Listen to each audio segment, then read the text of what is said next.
Ya, saudara-saudara sekalian, pada kesempatan ini saya akan menyampaikan kuliah pengelolaan air tanah dengan topik pemahaman status air.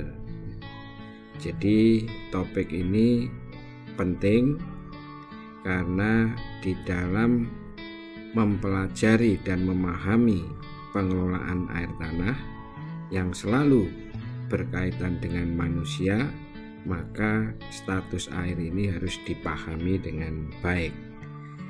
Dan seperti biasa, metode pembahasan saya akan secara sederhana, simpel, dan natural, dan boleh dikatakan primitif.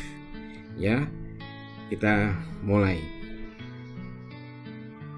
Ya, kali ini kita membicarakan apa yang sudah saya sampaikan tadi, yaitu status air.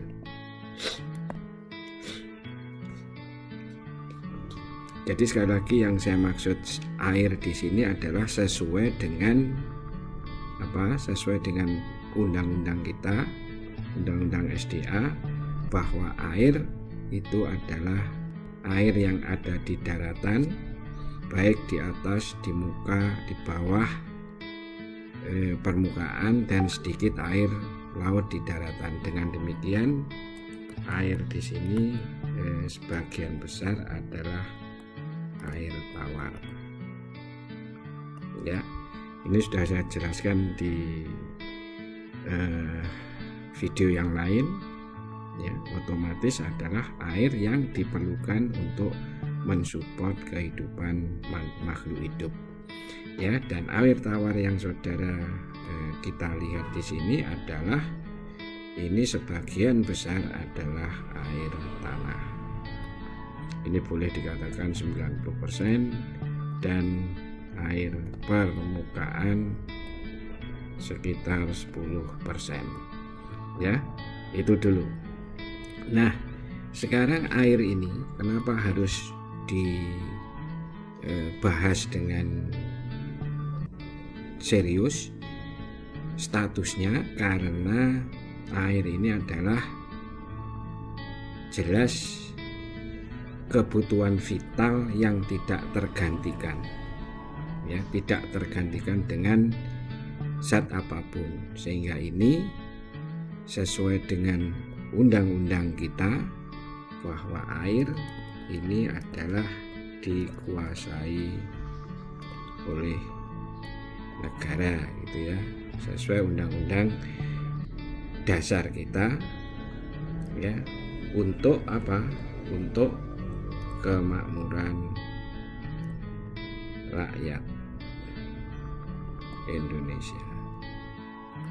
Ya, maka di sini jelas nanti dari sini, karena statusnya yang sangat vital dan tidak bisa tergantikan, dibutuhkan oleh semua makhluk hidup, maka air ini sudah jelas bukan hak milik. Ya, nanti kita bahas lebih detail lagi. Jadi air ini sekali lagi bukan hak milik. Beda dengan tanah. Ya, tanah saudara mempunyai sertifikat hak milik, tetapi air saudara tidak bisa memiliki dengan sertifikat. Ya, nah sekarang ini kaitannya dengan demikian. Kenapa nanti air ini kok jadi juga public property? Nah, ya. Jadi satu, ini hak milik bukan hak milik. Nah, nanti ada terusannya nanti ya. Terus berikutnya adalah air ini adalah public property. Jadi milik umum. Jadi tidak ada yang memiliki, tetapi milik umum yang artinya milik umum ini tetap haknya ada di pemerintah, di negara, tetapi itu dimiliki oleh umum, masyarakat umum, semuanya boleh memiliki, ya. Nah, alasannya adalah kenapa menjadi hak, menjadi public property itu karena dia adalah mengalir. Jadi ini sifat alamnya, sifat alami air yang mengalir sehingga tidak bisa dimiliki. Jadi menjadi hak negara tapi dimiliki oleh umum. Nah, sekarang contohnya begini. Jadi ini adalah lahan gitu ya. Ini rumah si A. Ini pagarnya, ini perumahan aja. Ini rumah si B. Ini lahannya. Ini rumah si C. Rumah besar. Ya, ini rumah si D besar lagi. Ya, tentunya dia punya sumur di sini. Nah, punya sumur. Dia juga punya sumur, ini punya sumur, ini punya sumur. Ini adalah muka air tanah. Ya, ini muka air tanah. Nah, di sini sudah terlihat bahwa si A ini B, ini C, ini D. Ya. Lahan ini adalah lahan SHM. Dia punya sertifikat hak milik. Sertifikat hak milik, ini sertifikat hak milik, ini punya SHM. SHM ini adalah hak milik tanahnya. Tanah yang ada di sini ini SHM-nya milik si B. Ini SHM-nya milik si C, ini SHM milik D. Jadi dia mempunyai hak penuh terhadap tanahnya. Jadi kalau kita masuk ke sini harus izin karena ini memang miliknya si D. Saudara mau mengambil tanahnya di sini, ini adalah harus izin. Harus, dan si D boleh menolak. Si C, kalau saudara datang ke si C minta tanah di sini, boleh si C ini menolak gitu ya. Karena ini adalah SHM, sertifikat hak milik sesuai dengan lahan sertifikat yang ada di dalam suratnya. Nah, bagaimana dengan air yang ada di sini? Yang mengalir ini adalah flow. Maka air ini adalah bukan miliknya si A, bukan miliknya si B, bukan milik si C, dan juga bukan milik si D. Ini adalah public property. Nah, kalau ditanya, lah ini Pak sumurnya kan punyanya si A, gitu ya. Ini pun sumurnya punya si A, ini sumurnya punya si A, ini sumurnya iya.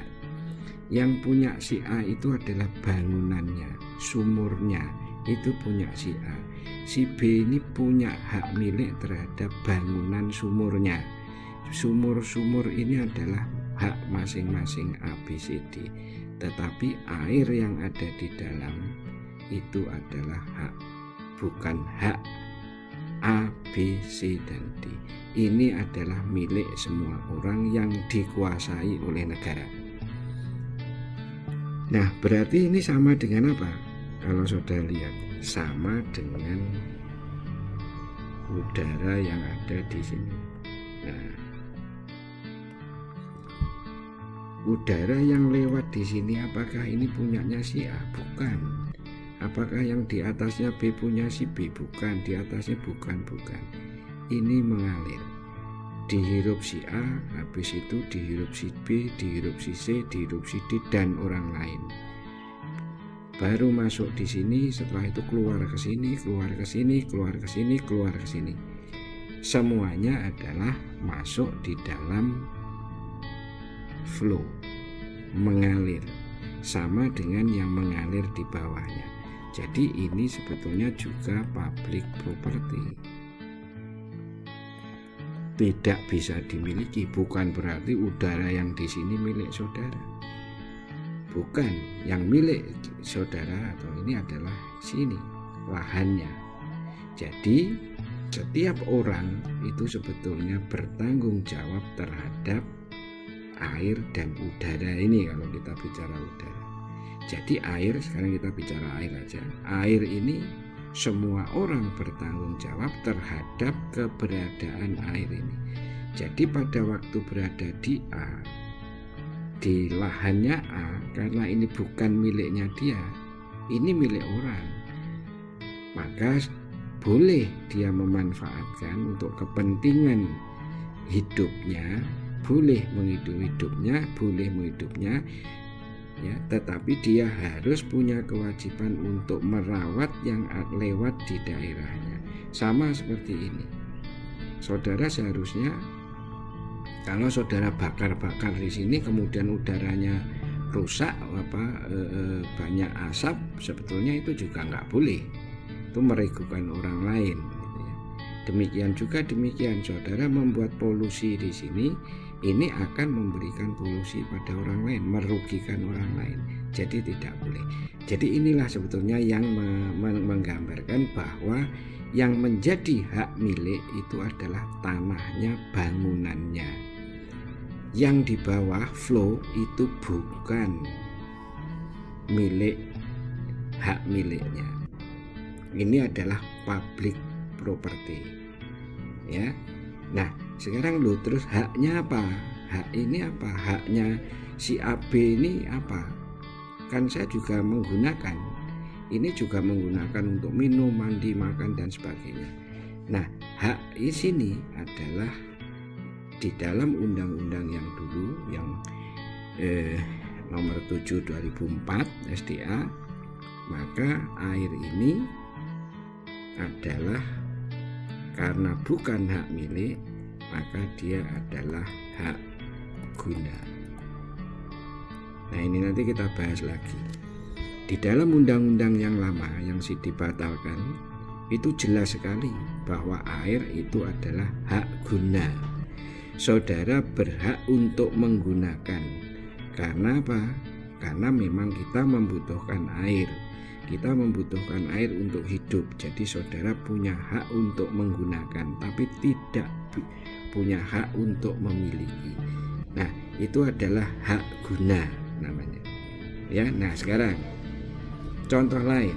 Ini contoh jelas ya kan. Nah, ini masyarakat banyak yang tidak tahu, banyak yang menganggap bahwa air yang ada di lahannya itu adalah miliknya, kemudian dikuasai. Itu salah, benar-benar salah. Karena dia tidak paham bahwa air itu adalah public property. Misalnya ini, ini di rumahnya juragan di desa, dia punya tanah berhektar-hektar gitu ya. Ya. Terus kemudian di sini ada mata air keluar. Ini istananya. Ini istananya. Ini istananya. Kemudian ini ada airnya ini. Ya, air ini apa? Punyanya siapa? Apakah punyanya sini? Ya, bukan. Ya, bukan. Ini adalah bukan miliknya. Jadi ini air tanah gitu ya. Ini adalah mata air. Ya. Nah, yang dia punyai yang mana? Yang dia punyai adalah lubangnya ini, ya. Lubangnya ini adalah lubang ini adalah hak miliknya ini. Ini tanah, ini bangunan sekian hektar ini adalah punyanya si juragan ini, juragan X ini, ya. Lahannya, lubangnya, tapi airnya bukan miliknya. Jadi dia, kalau di sini ada masyarakat kecil, di sini ada desa dan sebagainya, ini berhak atas air yang ada di sini. Jadi kalau ini meminta air ini harus dialirkan. Dia boleh punya hak, ini masyarakat di sini boleh menggunakan air ini. Ya tentunya dengan izin, karena lahannya ada di Juragan X ini gitu ya. Ya, jadi ini contoh banyak sekali di daerah-daerah menganggap bahwa kalau di seorang juragan yang mempunyai mata air maka dia menguasai airnya, tidak boleh untuk digunakan apa-apa, dikuasai sendiri, bahkan dijual, bahkan itu adalah salah, itu melanggar hukum. Karena air itu adalah hak guna dan public property, jadi bukan miliknya X, tapi miliknya masyarakat di bawahnya. Jadi dia berkewajiban, artinya boleh kalau masyarakat ini minta mata air dari mata air. Kalau minta lubangnya boleh, tidak boleh ya boleh ditolak. Lubangnya memang miliknya dia, tapi airnya adalah milik masyarakat. Jadi ini si juragan ini adalah hak guna, dia juga hak guna, jadi bukan hak milik. Ya, itu contohnya. Jadi banyak sekali pertentangan-pertentangan yang menganggap bahwa air yang ada di daerahnya itu miliknya, tidak boleh diambil, kemudian berebut dan sebagainya. Itu seharusnya tidak perlu, karena air yang ada di daerah itu memang miliknya masyarakat umum. Dan dulu sudah diatur bahwa prioritas penggunaan, prioritas pemanfaatan air itu diatur dulu ya. Nanti kita lihat perbedaan yang sekarang dengan undang-undang sekarang apa. Nah, dulu prioritasnya jelas, prioritas sebenarnya dimanapun itu adalah prioritasnya, skala prioritas itu sama, seharusnya tetap diikuti, yaitu untuk air minum ya, kemudian air domestik ya, ini dulu, kemudian ada air irigasi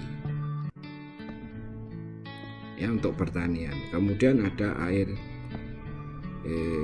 industri, kemudian ada macam-macam, nanti ada saya lupa ini yang di bawah banyak sekali, nanti bawah untuk pertambangan dan sebagainya. Ini adalah yang terakhir ya. Nah, ini yang maksud saya tadi. Jadi banyak pertentangan itu yang seharusnya tidak terjadi. Ini masyarakat menuntut ya, kemudian di sebelah sana, di sana ada pabrik ya, ada pabrik atau ada industri gitu ya, ini juga menuntut, kemudian menuntut rame. Sebetulnya semuanya boleh menggunakan memakai si airnya dari Juragan X ini, tetapi harus mengikuti ini, mana yang prioritas harus air domestik dulu untuk masyarakat, kehidupan sehari-hari dan air minum. Kalau ini terpenuhi baru irigasi ini baru industri dan seterusnya. Jadi ini nggak boleh menangnya sendiri bahwa ini diambil, ini semua ininya, tidak, itu salah. Jadi harus mengikuti skala prioritas ini, yang ini tetap harus dianut karena ini untuk kebutuhan pokok masyarakat. Inilah yang sebetulnya nanti ini adalah prioritas. Jadi untuk domestik dan irigasi itu adalah prioritas utama ya. Nah, sekarang dari sini maka saudara tadi sudah kita kesimpulkan bahwa air itu adalah bukan hak milik, dia adalah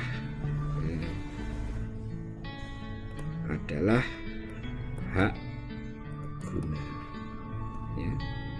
Terus ini menjadi public property ya, milik umum ya. Ini yang harus dianut ya. Jadi bukan hak milik, hak guna dan public property. Nah, nanti kita bicarakan lagi di dalam undang-undang yang lama itu ini dibagi lagi. Nanti istilah di undang-undang yang baru itu berbeda. Hak guna di sini nanti dibagi hak guna pakai dan hak guna usaha. Nah ini nanti dibahas dipakai. Jadi ini untuk misalnya tadi domestik, air minum dan irigasi rakyat, pertanian rakyat ini. Maka ini adalah hak guna pakai. Hak guna pakai itu artinya di sini tidak perlu izin. Tidak izin. Nah nanti ada hak guna pakai yang izin ya, misalnya untuk pertanian tapi yang pertanian teknis, pertanian atau irigasi teknis ini harus izin ya. Itu jadi hak guna itu dibagi hak guna pakai, hak guna memakai kita itu sehari-hari itu adalah hak guna memakai. Kemudian ada pertanian irigasi teknis yang itu izin. Nah, kalau usaha ini harus melalui izin dengan ketat, wajib, ya, wajib izin, dan karena dia usaha dia dikenai retribusi atau tax. Nah inilah sebetulnya yang usaha itu artinya untuk menghasilkan uang, baik itu sebagai bahan utama maupun bahan supportingnya. Misalnya AMDK itu kan pokok ya, dipakai dijual untuk beverage itu juga pokok, minuman-minuman. Tapi ada yang sebagai pendukung, misalnya di tekstil itu adalah untuk mencuci atau dan yang lain-lain banyak ya. Jadi semua usaha yang mengusahakan air itu harus izin dengan melalui peraturan perizinan yang berlaku ya. Nah jadi itu nanti kita bahas lagi lebih detail tentang hak guna pakai, hak guna usaha. Nah nanti ada yang lebih detail kita singgung juga dengan peraturan perundangan undang-undang yang baru ya, yang 2019 itu nanti kita pakai dulu. Ini kita simpan dulu hak guna hak pakai. Nah sekarang status public property ini sebetulnya sejak dulu air gitu ya, air itu adalah dipandang sebagai yang kita kenal sebagai free goods ya. Apa ini? Barang bebas ya.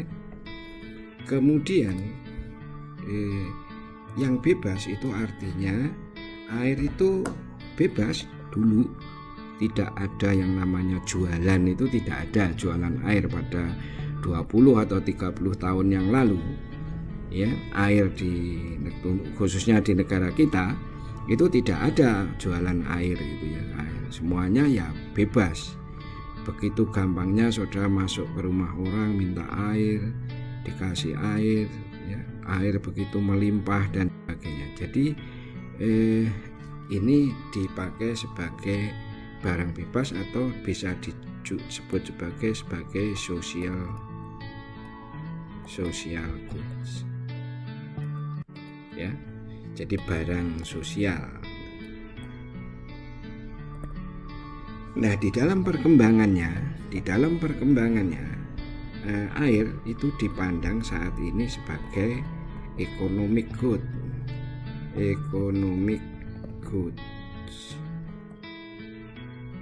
ya. Jadi sebagai barang ekonomis yang diperjualbelikan, bernilai ekonomis. Nah ini saat ini kita itu mengalami bahwa air itu sebagai barang ekonomis karena diperjualbelikan. Dengan kemajuan teknologi, perkembangan gaya hidup dan sebagainya, air itu sekarang menjadi gaya hidup. Semuanya minum botol dalam kemasan dan sebagainya dan sebagainya. Apa-apa kita bayar gitu ya dengan air. Maka air itu sebagai barang ekonomis. Nah, yang kita kalau ini berkembang terus sampai pemanfaatan yang tidak karu-karuan yang terus meningkat, kemudian kita seenaknya tanpa mengelola, tanpa melindungi, maka ini bisa menjadi strategic good.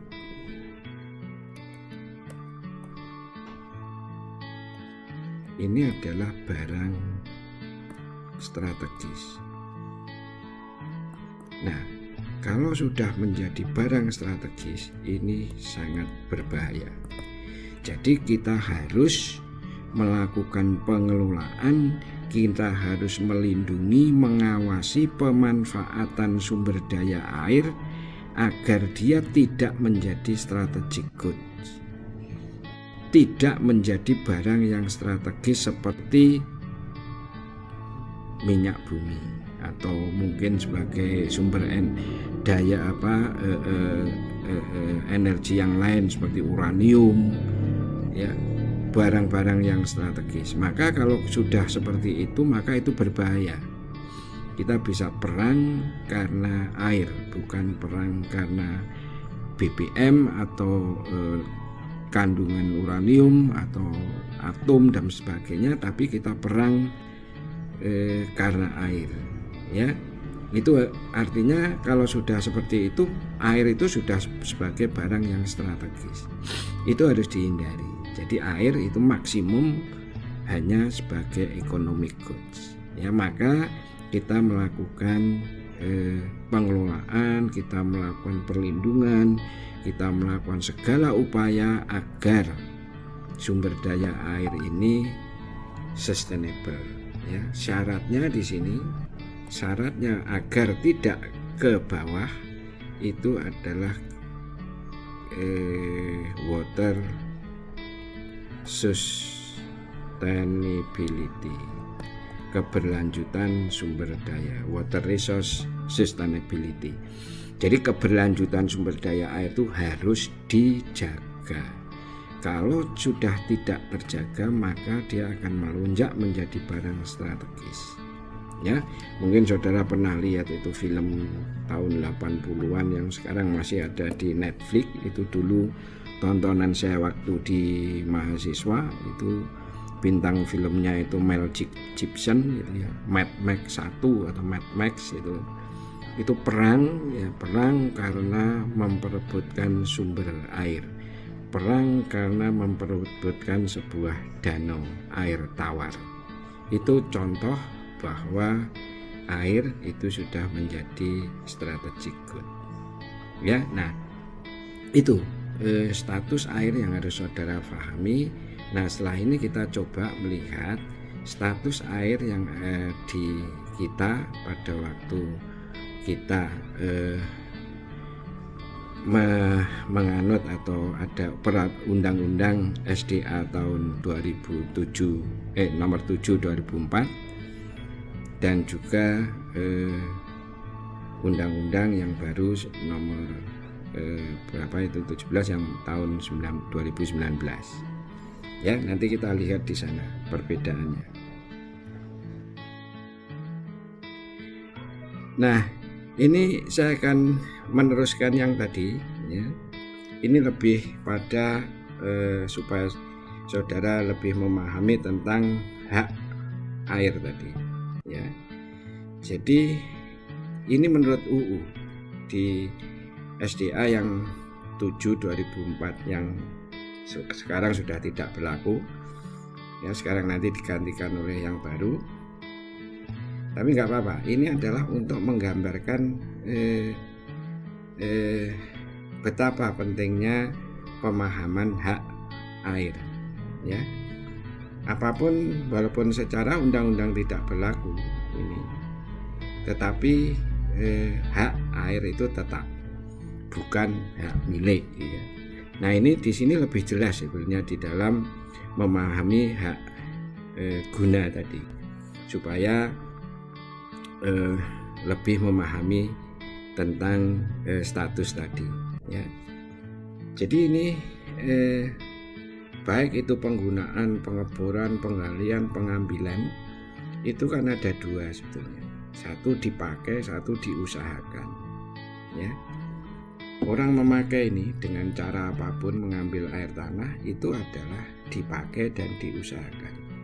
Yang dipakai ini adalah kebutuhan pokok sehari-hari tadi, domestic water use, dan juga air minum, plus pertanian rakyat. Kemudian kegiatan bukan usaha, misalnya kantor pemerintah, rumah ibadah, ya. Itu semua bukan usaha, dipakai, memakai, maka dia menggunakan hak pakai. Nah, tadi sudah saya jelaskan bahwa hak pakai itu ada yang izin, ada yang tanpa izin. Yang tanpa izin dan izin, ya, maksudnya tanpa izin dan izin pemakaian. Tanpa izin itu artinya saudara tidak perlu izin, ya. Memang tidak izin kita menggunakan sumur dangkal kita di belakang rumah, itu tidak perlu izin, karena itu untuk kebutuhan sehari-hari dan air minum. Kemudian ada yang izin pemakaian, itu karena bukan usaha tetapi dalam jumlah yang besar, gitu ya. Itu hak guna pakai. Nah, kalau pengusahaan itu jelas. Tadi sudah saya sebutkan, bisa sebagai bahan baku industri, sebagai pemanfaat potensi, sebagai media, dan sebagai bahan pembantu proses produksi.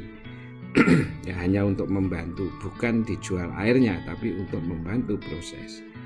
Bisa sebagai media usaha, itu hak guna usaha, dan ini adalah izin pengusahaan. Ini harus izin, ya, dengan syarat-syarat yang harus ketat. Ya, ini jelas. Saya ingin menyampaikan ini hak gunanya tadi, hak guna pakai dan hak guna usaha. Nah, di dalam undang-undang yang baru, ya, ini adalah perizinan di dalam Undang-Undang nomor 17. Saya tadi lupa nomor 7, maaf.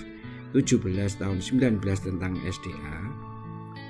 Ya, itu jelas di sini ada perubahan nomenklatur perizinan penggunaan SDA untuk kebutuhan bukan usaha, ya, menjadi persetujuan penggunaan SDA dan perizinan penggunaan SDA untuk kebutuhan usaha. Ya, jadi menjadi perizinan berusaha untuk menggunakan SDA. Jadi istilahnya yang berbeda, tapi sebetulnya intinya itu sama sebetulnya, hanya istilahnya yang berbeda. Nah, ini tadi penggunaan SDA, kalau tadi melalui pemboran, penggalian, dan pemanfaatan dan sebagainya tadi, itu dibagi 3, ya. Tanpa izin, tanpa persetujuan, dengan persetujuan, dan perizinan berusaha, ya. Yang tanpa izin ini, tanpa persetujuan, itu jelas kebutuhan pokok sehari-hari dan pertanian rakyat sama. Kalau ini tadi namanya hak guna pakai, ya, hak guna pakai. Nah, ini adalah hak guna pakai yang izin tadi, izin pemakaian, penggunaan SDA untuk kebutuhan bukan usaha. Nah, sekarang namanya dengan persetujuan. Kalau tadi adalah sebetulnya ini menggunakan hak guna pakai, izinnya pemakaian, sekarang dengan namanya persetujuan, itu ya. Nah, yang tadi hak guna usaha tadi itu namanya perizinan berusaha. Ini itu sebenarnya izinnya, tapi sebenarnya haknya itu tetap haknya ini hak pakai, ini hak usaha. Ya, ini penggunaan saja untuk kebutuhan usaha. Nah, ini apa saja kebutuhan ini. Ini ada kebutuhan pokok sehari dengan mengubah kondisi alam. Ini sebenarnya yang dengan persetujuan. Kalau ini kan jelas, ini sudah pokoknya ini tanpa izin, tanpa persetujuan. Rumah kita itu bebas. Pertanian rakyat. Nah, yang dengan persetujuan itu ini banyak sekali. Dengan mengubah alami sumber air, kebutuhan pokok sehari untuk kelompok masyarakat yang memerlukan air dalam jumlah besar yang tadi. Pertanian rakyat dengan mengubah kondisi alami sumber airnya sudah dirubah. Pertanian dengan sistem irigasi yang sudah ada. Ya, kalau tadi ini namanya hak guna pakai tapi dengan izin. Selain terbuat yang bukan kegiatan usaha. Jadi ini semua harus dengan persetujuan. Kalau ini sudah bebas. Kalau ini semua usaha. Itu ya. Jadi namanya kalau di undang-undang yang terdahulu itu disertai haknya. Ini yang tadi tanpa persetujuan, terus ini adalah yang persetujuan, ini tanpa izin, ini dengan persetujuan, ini yang usaha tadi itu yang ini ya. Sebenarnya sama, hanya di sini saya lebih senang di sini karena di sini jelas menggunakan hak yang mana gitu ya. Nah, ini yang penting ini urutan prioritas pemanfaat SDA itu jelas tadi sudah saya sampaikan. Ini yang baru, kebutuhan pokok sehari-hari, pertanian rakyat, dan penggunaannya untuk kebutuhan usaha guna memenuhi pokok sehari-hari melalui sistem penyediaan air minum. Ya, ini yang utama. Kemudian di sini ada batas, itu penggunaan sumber daya guna memenuhi kegiatan bukan usaha untuk kepentingan publik, dan yang terakhir penggunaan sumber daya untuk kebutuhan usaha lainnya yang telah ditetapkan izinnya. Jadi usaha untuk penggunaan usaha itu yang paling akhir, prioritas terakhir. Ya, jadi kalau di depan tadi yang ada juragan X tadi, dia harus mengikuti ini. Jadi airnya itu harus disebarkan pada orang, tidak boleh dikuasai sendiri dengan memperhatikan ini. Jadi tidak perlu udek-udekan atau berantem untuk memperebutkan sumber daya air karena prioritasnya itu sudah diatur di dalam undang-undang, gitu ya. Nah, ini saya hanya ingin menyampaikan, tapi ini yang lama gitu ya. Tapi nggak apa-apa, sama saja sebetulnya. Hanya yang perlu izin, mana yang tidak izin, itu aja. Ya, kira-kira apa yang tadi? Yang tidak perlu izin atau tanpa izin, tanpa persetujuan itu ini. Ya, ini. Ya, pertanian rakyat. Ini yang lama, sekarang sudah nggak dipakai kelihatannya. Jadi ini dan ini pertanian rakyat. Nah, yang tidak perlu izin pertanian rakyat itu maksudnya ini. Jadi ini adalah tanah saya, sawah saya ngebor sendiri. Ini tanahnya tetangga saya sendiri. Jadi pengambilan yang ini tidak perlu izin. Karena ini sawah rakyat gitu ya. Sawah rakyat. Jadi dianggap mengairi sendiri-sendiri. Jadi irigasi pertanian perorangan atau pertanian tidak perlu izin, gitu ya. Nah, ini juga apalagi ini, jadi pertanian rakyat mompa untuk ngairi segini, sini, ya. Ini adalah tidak perlu izin. Kalau yang usaha wajib izin itu adalah izin penguasa sesuai peruntukannya tadi, macam-macam. Pokoknya semua usaha itu memerlukan izin, ya. Nah, ini yang perlu izin. Nah, ini izin pemakaian. Kalau tadi sekarang namanya persetujuan, gitu ya, persetujuan. Ini bukan usaha, non usaha tetapi cukup besar. Kalau ini jelas izin. Ya, untuk hotel, untuk kos-kosan itu seharusnya izin, gitu ya. Hotel. Ya. Nah, ini adalah tadi irigasi teknis. ya, indikatif teknis. Ini beda dengan tadi. Kalau tadi kan sawah ini ambil sendiri dangkal, sawah ini ngambil sendiri. Nah ini enggak, kita ambil satu sumur bor yang besar, kemudian kita salurkan air itu untuk irigasi di semua persawahan ini, maka ini memerlukan persetujuan tadi, ya. Jadi ini yang teknis namanya. Kalau yang tadi rakyat sendiri-sendiri, ya. Ya, maka ini tadi jadi sebagai bukan untuk bukan usaha tadi. Nah ini sehari-hari untuk masyarakat dan jumlah pertanian rakyat mengubah kondisi pertanian rakyat luar sistem irigasi yang sudah ada. Jadi menggunakan persetujuan itu ya. Nah itu saya sampaikan bahwa itulah hak untuk air ya. Jadi hak-hak atau status air sebagai tadi sudah saya sampaikan free good, kemudian berkembang menjadi economic good, dan kita stop agar tidak menjadi strategic good ya. Kemudian hak tadi adalah sebetulnya bukan hak milik ya. Nah sekarang di dalam konvensi yang sudah ada bahwa air itu merupakan salah satu hak asasi manusia di dalam aksesibilitasnya. Jadi kita berhak hak kita untuk mendapatkan akses air bersih, itu status yang baru. Tapi intinya adalah tadi sudah sampaikan di depan bahwa air bukan hak milik. Jadi tidak boleh dimiliki oleh siapapun kecuali negara. Ya saya kira itu pemahaman kita di dalam status air yang ini sangat penting di dalam kita menjalankan program-program pengelolaan air tanah. Harus kita pahami bersama. Terima kasih.